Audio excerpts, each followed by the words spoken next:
cut out of the will by mom and stepdad because I'm not family. But now that I've inherited $3 million, suddenly they want me back. So let's start from the beginning. When I was 14, my life took a sharp turn. My mom decided it was time to settle down again, this time with a man who already had a son from his previous marriage. He was 17, 3 years older than me. And let's just say we didn't exactly hit it off from the start. The ink wasn't even dry on their marriage certificate when tension started to brew. At first, it was the small stuff. You know, the kind of petty arguments you'd expect when you throw strangers into a house and tell them they're family. Now he'd leave his dirty dishes in the sink like they'd magically clean themselves, and I'd be the one getting an earful about the mess in the kitchen. Or I'd find my shampoo mysteriously, vanishing faster than usual, only to see my new stepbrother sporting what looked suspiciously like my favorite hair product. It wasn't just the stepbrother antics that got to me, it was how my stepdad handled things. He had this way of just assuming I was the root of all problems. If something was out of place, somehow it was my doing. And Mom, she wasn't much help either. She was so caught up in trying to make this new family work that she'd overlook the obvious, always smoothing things over, making excuses for why my stepbrother could do no wrong. A year into this new family setup, Mom and stepdad had news they were expecting. That's when the dynamic really shifted.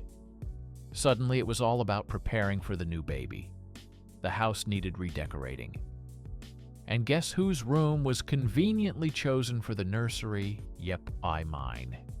So I got shuffled to the smaller guest room, which barely had space for my stuff. It felt like a demotion, a clear message about where I stood in this family hierarchy. As my new half-brother grew up, it became apparent that he was the golden child. My stepbrother, already spoiled, seemed to take cues from this and upped his entitled behavior, knowing he could get away with anything. He dropped out of college and came back home, bringing a whirlwind of trouble with him, from late-night parties to dodgy friends coming and going. At all hours, complaints met with a shrug from stepdad and sorrowful looks from Mom, as if to say, what can we do? I started spending more time at friends' houses, anywhere I could feel a bit normal. School became my escape. I joined clubs, stayed late for extra classes, anything to avoid going home before I absolutely had to. This wasn't just teenage rebellion, it was survival. The atmosphere at home was suffocating, like constantly walking on eggshells waiting for the next blow-up. One particular evening stands out in my memory. I come home later than usual after a school project. The house was quiet, too quiet, which was unusual. I found a note on the fridge saying they'd gone out for dinner, a family dinner. I wasn't told about. It was a simple message, but it hit me hard. It was as if they'd forgotten I existed, unless I was there to be blamed for something. The breaking point came not long after my 18th birthday. I'd saved up some money from a part-time job, a job I got. Despite stepdad's complaints about how it would affect my studies, which was just another way of saying he didn't like not having me around to pin things on, I came home one day to find my room turned upside down. Stepbrother had thrown a party while the parents were out, and somehow my room became the casualty, beer stains on my project papers, a broken lamp, and my privacy completely violated. I confronted them all at breakfast the next day. Stepdad's response cold and dismissive, saying I should have been more responsible with my belongings. Mom just sighed and mentioned something about family, sticking together and letting things go, but I was done. Letting things go during those teenage years? It seemed like everything I did was under a microscope. but not in the caring. Let's help you grow. Kind of way more like let's catch you doing something wrong, my step-brother, who had become pretty much a professional couch potato, was somehow always off the hook. My little half-brother was just a kid. Sure, but the amount of coddling he got made it clear who the favorites were. I remember working on a big science project that I was really excited about. I needed quiet and space, both of which were in short supply at home. I tried to set up a little workspace in the corner of the living room, but it was like I had set up in the middle of Times Square. My stepbrother would blast his music, my little brother would be running around screaming, and there was my stepdad always finding some reason to tell me to move my stuff.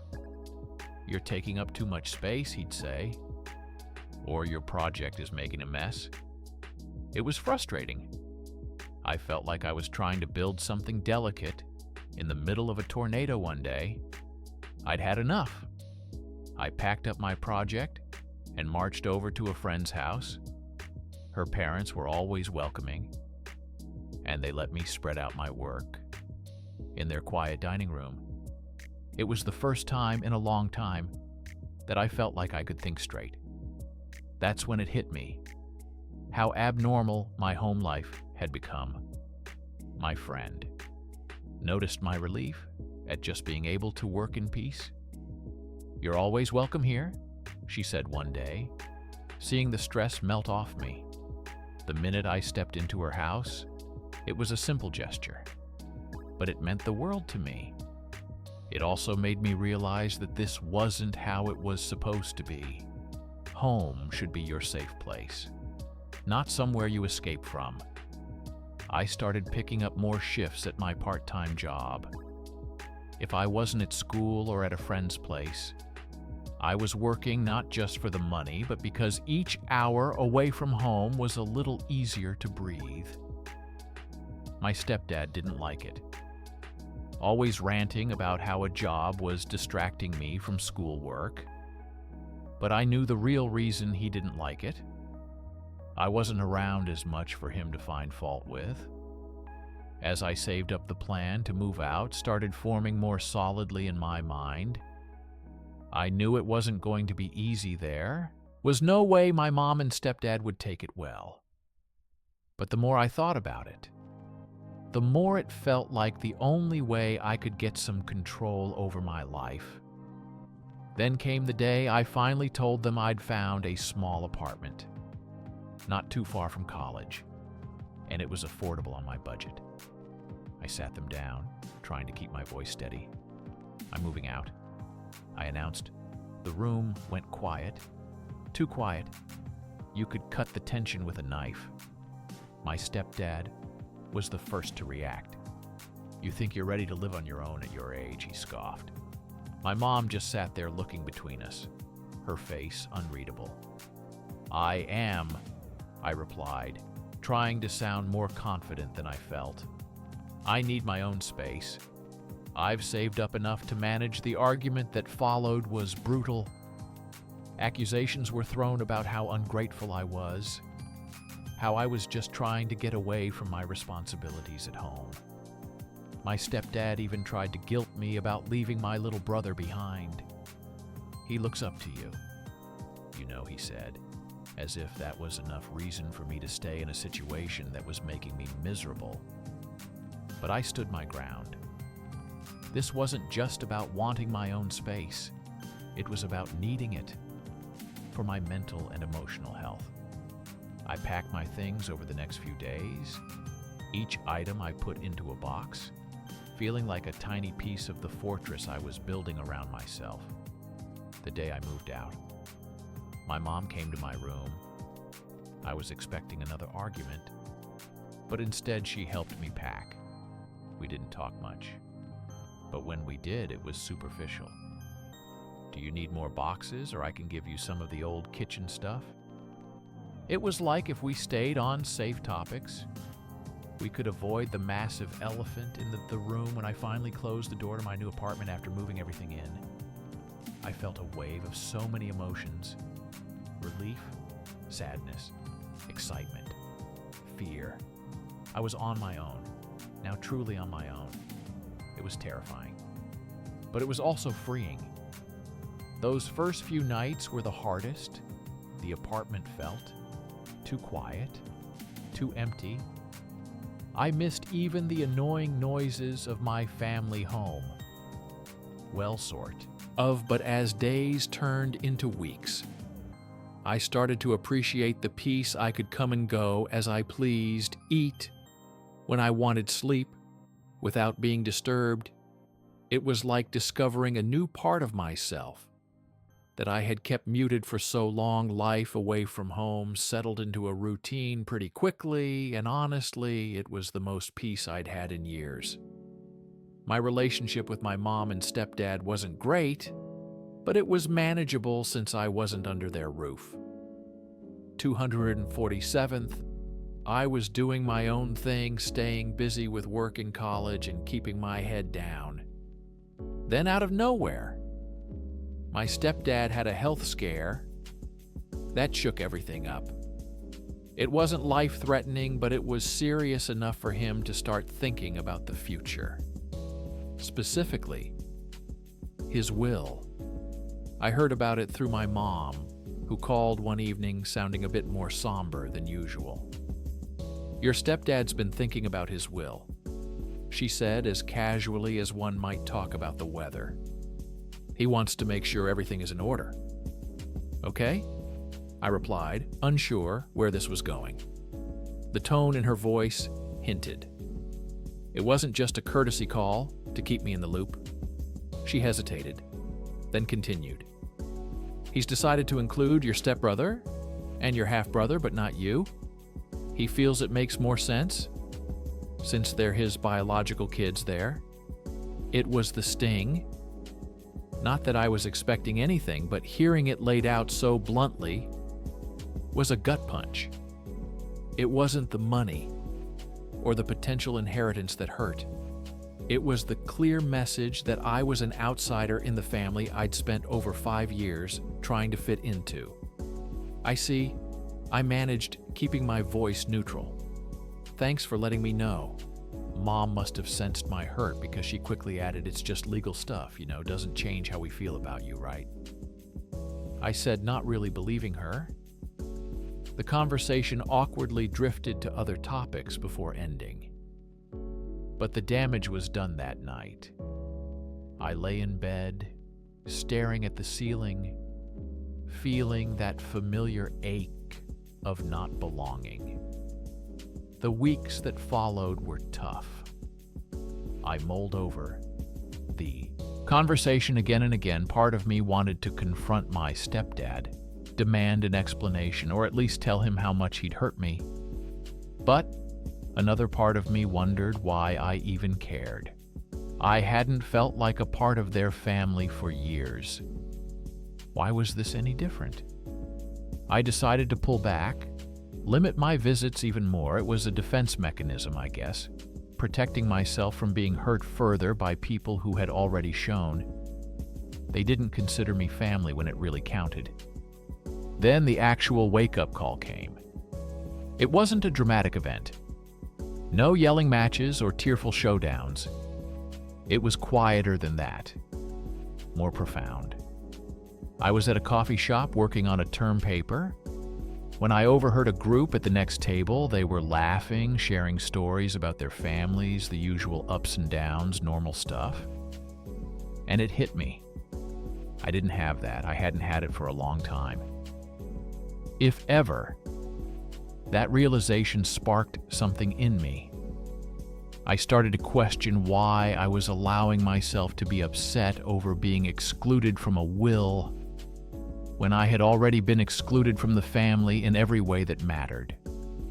It wasn't about the money. It was about wanting to feel valued and loved by the people who were supposed to be my family. From then on, I made a conscious decision to focus on the real relationships in my life that did make me feel valued. Friends who had become like family, professors who mentored me, colleagues who respected me.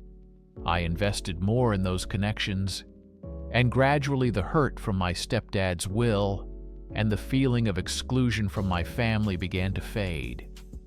It wasn't an overnight change. There were still moments of bitterness, especially during family gatherings when I'd see my stepbrother and half-brother getting all the attention. But I was learning to accept that some things were out of my control. And where I could, I was building my own sense of family and belonging.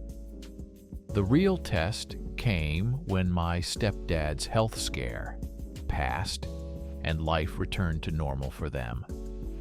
I was invited over for a family dinner, celebration of sorts, that he was doing better.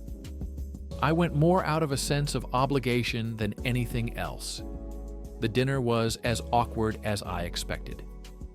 My stepdad talked about his recovery. Everyone, CED over my half-brother's latest school achievements, and my stepbrother bragged about a new job. I sat there most quiet, and it was clear I was the odd one out. But this time, it didn't hurt as much. I had reached a place of peace with my role in this family.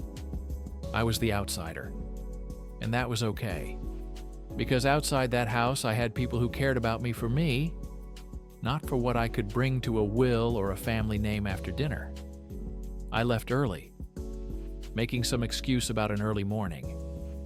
As I drove home, I felt a weight lift off my shoulders. I was okay, really okay. For the first time in years, I had faced the reality of my situation, dealt with the emotional fallout, and come out the other side stronger and more self-assured. If there's one thing I've learned, it's that life has a funny way of throwing you surprises when you least expect it. After getting comfortable in my own routine and accepting the limited, if not strained, relationship with my family, I got a call one afternoon that turned everything on its head. The call was from a lawyer, someone I'd never heard of before, who introduced himself in a formal, almost apologetic tone. He asked if I had a few minutes to discuss the estate of my grand aunt, my dad's mother's sister. Honestly, I barely remembered her. She was one of those relatives you hear about in stories from your parents, but don't really know. She had no children of her own. And I remembered her being mentioned as someone who helped raise my dad. I'm calling to inform you that your Grand A passed away recently. The lawyer continued, his voice a mixture of professional and sympathetic. And she left her entire estate to you to say, I was shocked would be an understatement. I felt a mix of emotions, sadness for her, passing confusion about why she chose me, and an overwhelming sense of responsibility about what was coming next. The lawyer explained that my Grand A had been quite well off, having invested wisely over her lifetime. She left behind a sizable estate, including a trust fund that was now mine, totaling around $3 million.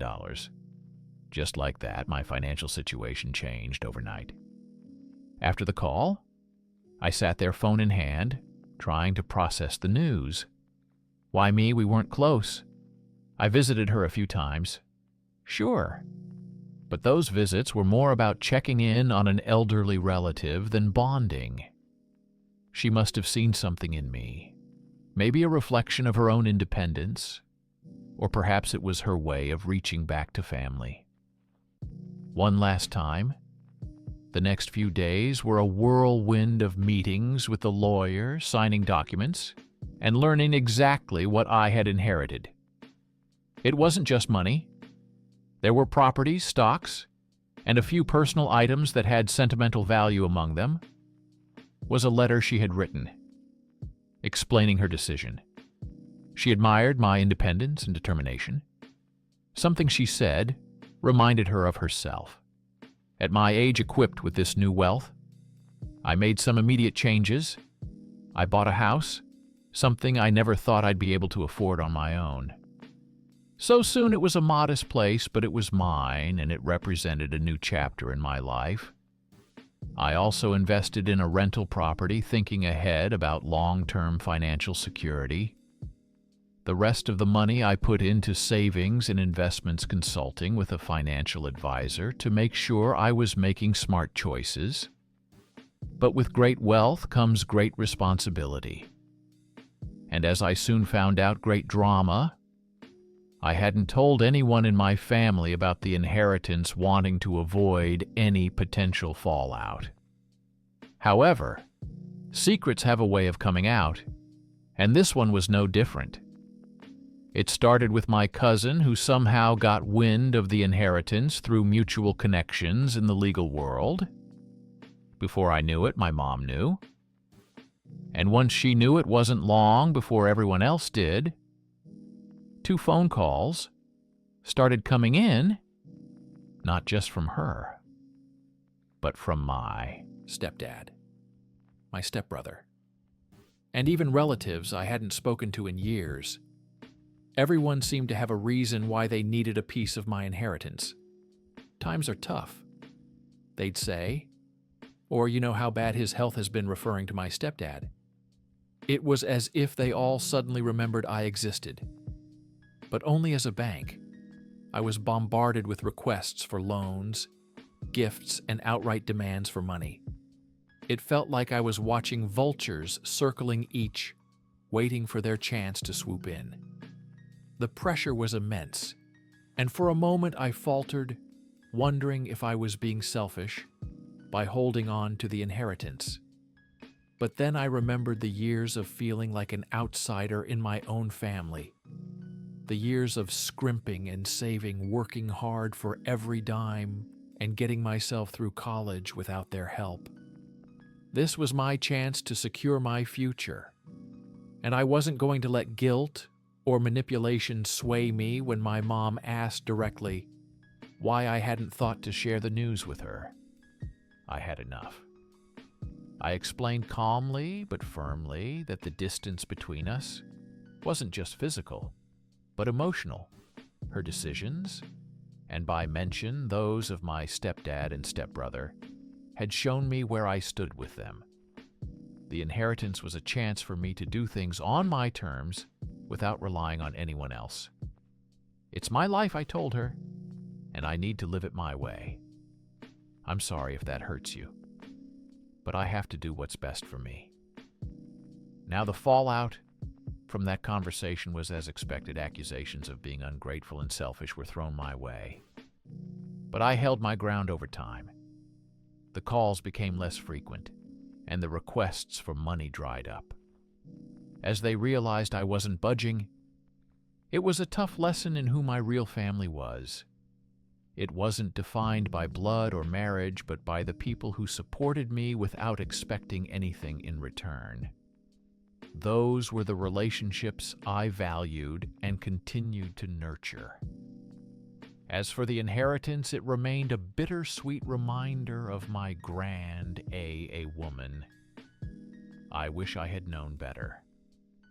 Her final gift was not just the wealth she left me, but the clarity and conviction to stand up for myself. No matter the cost, the inheritance was supposed to be a blessing, a windfall from a distant relative who thought I might do something good with it. But as soon as word got out that I was suddenly a few million richer, it felt more like I'd painted a target on my back rather than received a gift. After I made it clear to my mom and the rest of the family that I wasn't going to hand out cash, just because we shared some DNA things. Got chilly fast. The phone calls and texts that were initially filled with thinly veiled hints for money turned into outright pleas and then into angry demands. When I held firm on my decision to keep my finances private, it wasn't just the immediate family. Either relatives I hadn't heard from in years were suddenly very interested in reconnecting. I received messages like, "Hey, just heard about Aunt so-and-so, so sorry to hear. She passed?"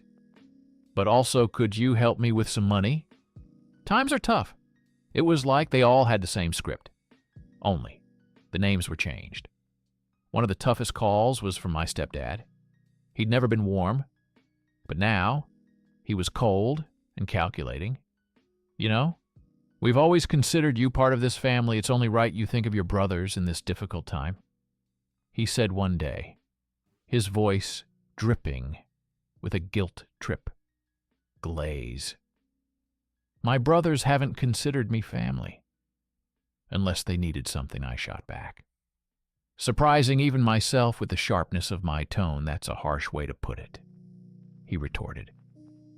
But I could tell he was taken aback. I had never spoken to him like that before. I had always been the compliant stepchild, the one who didn't rock the boat too much. The conversation spiraled from there, with him accusing me of being selfish, and me reminding him of all the times I'd felt excluded and unimportant in his family.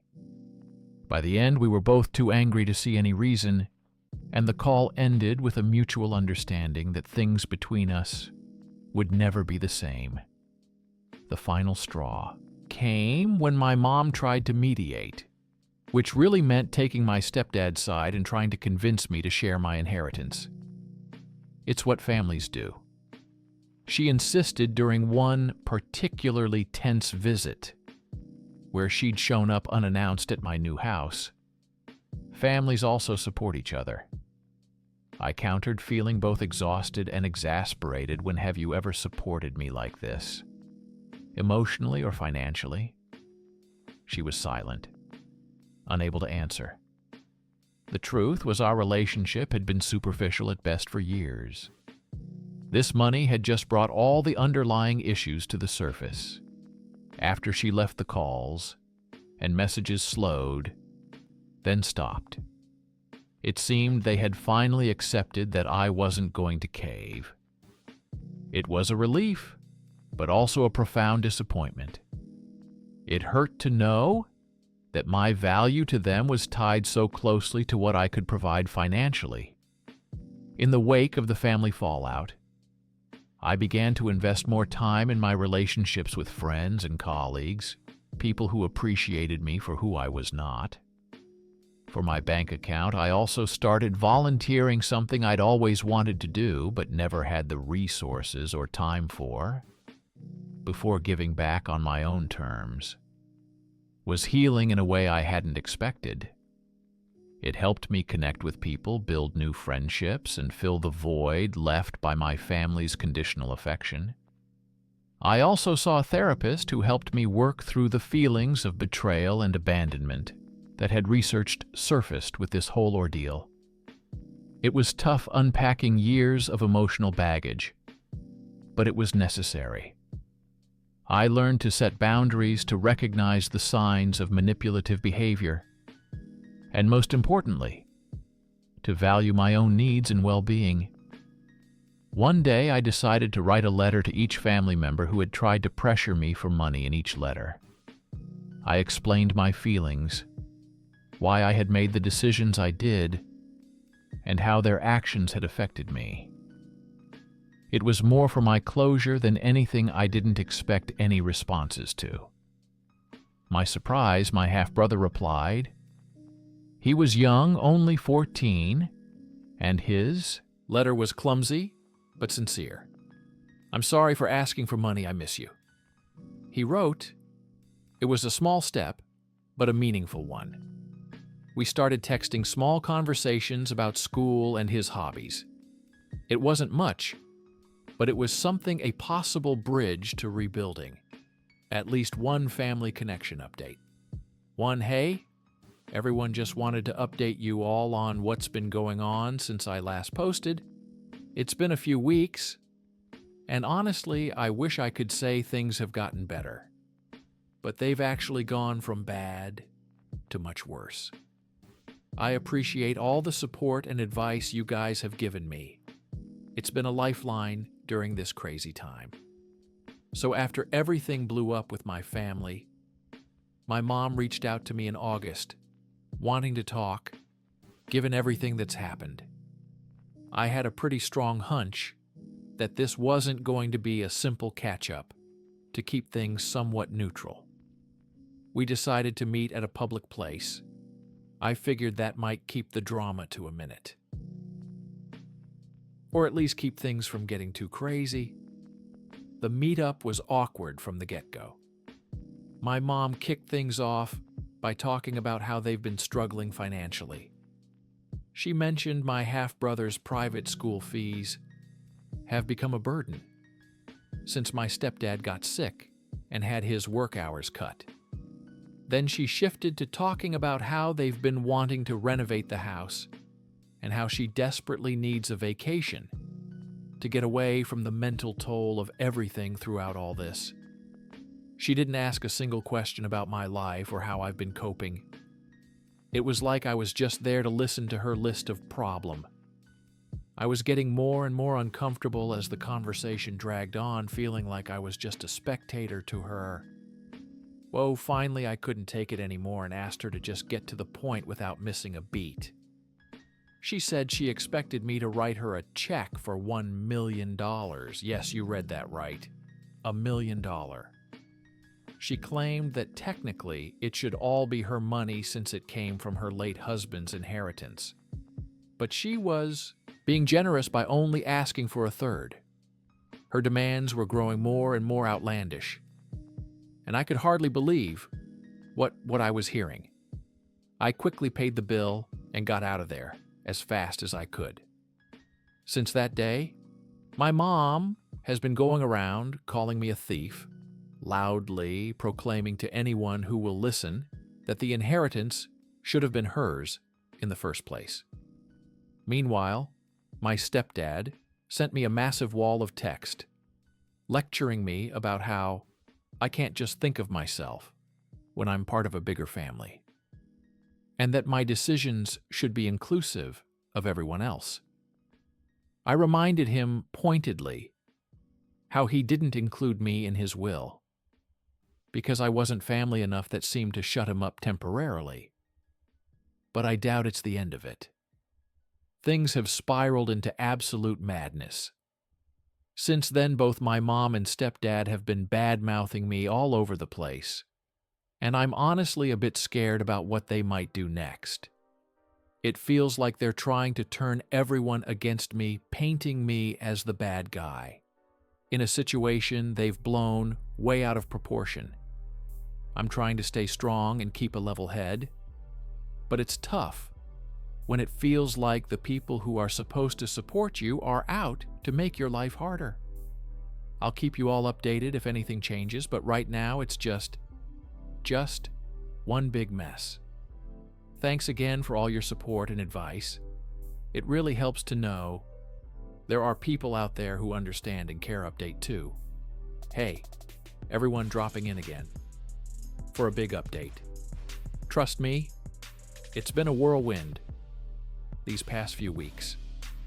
And honestly, I'm just trying to keep my head above water. With all the crazy stuff that's been happening, I really appreciate all the support and advice you all have been throwing my way. It's been a huge help in navigating this chaos. So thank you a ton. So here's the scoop. A few weeks back, out of nowhere, I get this super official looking letter in the mail. It's from some lawyer I've never heard of, claiming that my mom is suing me for a huge chunk of my inheritance. Yeah, you heard that right. My own mom suing me. My initial reaction, full-blown panic. I mean, who wouldn't freak out? My mind was racing, thinking about all the legal battles I'd have to face. But then just when I thought it couldn't get any more soap opera worthy, my stepdad sends me this ominous text. He's all like, "You'll regret not sharing your money because now we're going to take you for everything you're worth." It was like something out of a bad movie. The villainous step-parent, twisting the knife seriously. The audacity had my jaw on the floor, rattled but not beaten. I sent everything over to my attorney expecting a whole ordeal. But get this. My attorney literally laughed when he read the letter. Not just a chuckle, but a full-on, "Are you kidding me?" kind of laugh. He tossed the letter into the trash and told me not to lose any sleep over it. According to him, my Grand A's will is locked down tighter than Fort Knox. There's no way my mom can touch anything legally because she isn't even a descendant. And the will spells out the beneficiaries clear as day. But because my attorney is the thorough kind of guy he is, he didn't stop there. He dug a bit deeper into this so-called lawyer, who sent the letter. Turns out, the office address listed is some rundown building that looks like it hasn't seen a tenant in years, and the phone number disconnected, no longer in service. Looks like my parents got desperate and decided to hire some fly-by-night, probably not even legit lawyer, in a last-ditch effort to scare me into coughing up some cash, realizing they were just trying to bluff me into surrendering. Part of my inheritance was both a relief and a wake-up call. They actually thought they could strong-arm me with some half-baked legal threat. The nerve, right? Knowing this, I felt a huge weight lift off my shoulders. I mean, I was gearing up for a legal showdown, but now I'm just shaking my head at the lengths they'd go to. So, with that drama sort of deflated, I decided I needed a break from all the madness. I've been on edge, losing sleep, and just generally stressed out. I talked it over with my buddies, and we all agreed it's time for a little getaway. So I'm taking some time off work to go traveling with my friends next week. Nothing fancy, just a road trip to some places. We've always talked about visiting, but never got around to. I think a change of scenery is exactly what I need to clear my head and recharge. It's weird, though, thinking about how things have unfolded. I used to look up to my mom and stepdad, and now seeing how it's disappointing, but I'm learning that sometimes you have to step back from the people who are supposed to support you when they start pulling you down instead. It's not easy, but it's necessary. Anyway, I'm really looking forward to this trip. A bit of adventure, some good laughs, and quality time with friends. Just what the doctor ordered to get away from the family drama. I'll keep you all posted on how it goes, and if anything else pops up on the home front. But for now, I'm focusing on the positive, on moving forward, and not letting this whole mess drag me down anymore. Thanks again for all the support and advice. This community has been my rock through this storm. And I can't tell you how much I appreciate every comment, every message of encouragement. You guys are the best. Here's to better days ahead. Right? Catch you all after my trip. Hopefully with some fun stories and zero dramas. And zero